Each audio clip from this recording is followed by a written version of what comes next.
Students, now today I am going to explain you DMA, that is direct memory access.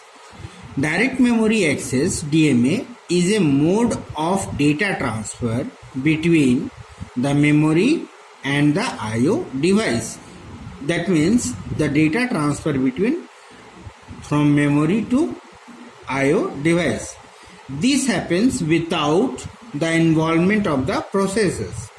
We have two other method of data transfer, that is programmed IO and interrupt driven IO. In programmed input output, that is IO, the processor keeps on scanning whether any device is ready for data transfer. If an IO is ready, the processor fully dedicates itself in transferring the data between IO and the memory. It transfers data at high rate, but it cannot get involved in any other activity during data transfer. That means when it transfers data, it only focuses on the data transfer, not take any part of any other activity, which is major drawback of the programmed IO. In interrupt driven IO, whenever the device is ready for data transfer, then it raises an interrupt to processors.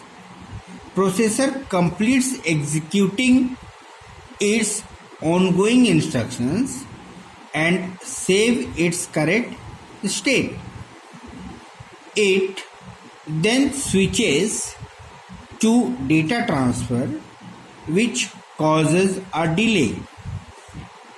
Here, the processor does not keep scanning for peripherals ready for data transfer process.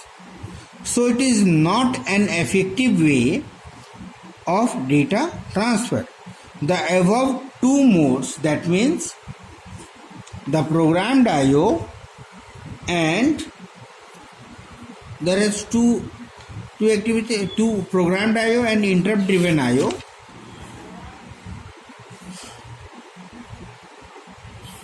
Processors complete executing its ongoing instructions and save its current state. It then switches to data transfer, which causes a delay.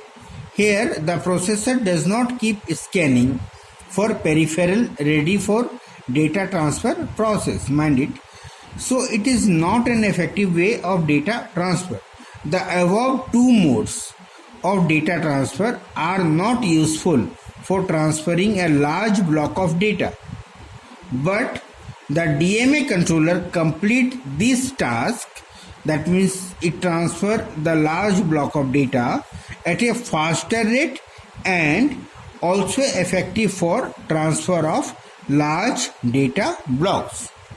Okay, thank you.